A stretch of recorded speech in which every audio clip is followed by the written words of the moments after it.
जय हिंद साथियों, स्वागत है आप सभी का आपके अपने परिवार मैथ्स गुरु मनीष में। दोस्तों, एक दुखद समाचार है और ये दुखद समाचार आप लोग के लिए काफ़ी ज़रूरत है, आप लोग के लिए इसलिए लेकर आ गए हैं कि एक छात्र है, ये भागलपुर का एक छात्र है जिनका नाम चंदन कुमार है। प्रतियोगी परीक्षा में जो एनटीपीसी का रिजल्ट आया है और जो उसमें घोटाला हुआ है, उस घोटाले का ये शिकार बन गए हैं और इन्होंने अपने आप को इस दुनिया से अलग कर लिया है। मतलब इस दुनिया को छोड़कर ये चले गए और आत्महत्या कर लिया। तो देखिए, इस तरह की जो चीजें हैं ना, मतलब क्या इसके पीछे इतना बड़ा साजिश चल रहा है, हमारे देश में इतना बड़ा साजिश चल रहा है। और यदि आप इसके खिलाफ बोलेंगे, यदि आप इसके खिलाफ आवाज उठाएंगे तो आपके आवाजों को दबा दिया जाएगा। ठीक है, आपके आवाजों को डाउन कर दिया जाएगा। मतलब आप अपने हक के लिए भी नहीं बोल सकते हैं। अब क्या हम गुलाम हैं? क्या हम वही गुलाम हैं जो पहले गुलाम थे? आजादी मिलने के बाद भी क्या हम आजाद नहीं हैं? क्या हम अपने हक के लिए नहीं बोल सकते? और यदि आप अपने हक के लिए बोलेंगे तो आपकी आवाज को क्या दबा दिया जाएगा?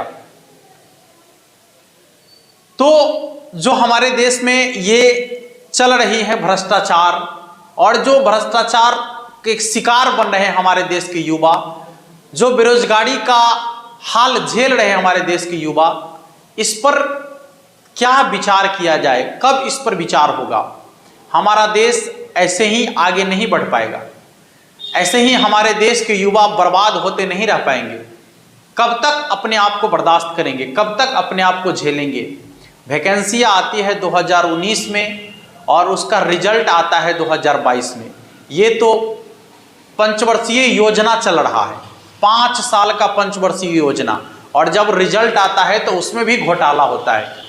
ठीक है, और उस घोटाले के शिकार होते हैं हमारे देश के युवा, हमारे देश के बच्चे। तो हम आप सभी बच्चों से ये कहने आए हैं कि प्लीज आप लोग ऐसी गलती ना करें, क्योंकि इस गलती की वजह से आपके परिवार को बहुत बड़ी खामियाजा जो है आपके घर वालों को भुगतना पड़ेगा। आप क्या ये सोच रहे हैं कि आपके माता पिता के आंखों में हमेशा आंसू हो आपके लिए? क्या आपको इसी दिन के लिए उन्होंने पाला है? नहीं। इस सिस्टम से हमें लड़ने की जरूरत है, इस सिस्टम के खिलाफ आवाज उठाने की जरूरत है। भले ही हमारे कोई बात नहीं, आवाज को दबा दिया जाता है, कितने लोगों की आवाज को दबा दिया जाएगा? जब तक हमारे शरीर में, आपके शरीर में एक एक भी मतलब खून का कतरा है, जब तक प्राण है, तब तक हमें इस देश के लिए कार्य करने की जरूरत है। और पता नहीं हमारे देश में जो लोग इस तरह की चीजों को कर रहे हैं, आज वो कर रहे हैं, क्या उनके बाल बच्चे या क्या उनके जो बच्चे हैं, क्या उनके बच्चे इसका शिकार नहीं हो पाएंगे? उनको भी इसमें डटकर आगे आना चाहिए। जो अधिकारी लोग इस तरह के कार्य को कर रहे हैं, उन्हें भी थोड़ा सा समझना चाहिए कि इस देश में जो चल रहा है वो आप लोगों की वजह से ही ऐसा हो पा रहा है। ठीक है, यदि आप लोग सब कुछ सही तरीके से चलाते तो आज ये नौबत नहीं आती और बेरोजगारी का ये हाल नहीं होता। तो आप सबों से रिक्वेस्ट करना है कि अपने आप को आप बचाने का प्रयास कीजिए, मेहनत करने का प्रयास कीजिए। मेहनत तो आप कर ही रहे हैं, बस अपने आप को दृढ़ संकल्पित रखिए और इस सिस्टम से लड़कर, और जो भी हमें हासिल करना है जब लड़कर ही लेना है तो फिर लड़कर ही लेंगे हम। ठीक है, लेकिन ऐसी गलती ना करें। इस वीडियो को सभी लोगों तक शेयर जरूर कर दीजिएगा ताकि कोई भी बच्चा दोबारा ऐसी गलती को ना करे। अपनी एक छोटी सी नाकामयाबी पर अपने आप को खो देना, ये मतलब अच्छा नहीं है। ठीक है, बस अपने आप को दृढ़ संकल्पित रखना है और निश्चित रूप से सफलता आपको मिलेगी। बस यही कहना है आप लोगों से। वीडियो को शेयर जरूर कर दीजिएगा आप सभी। धन्यवाद।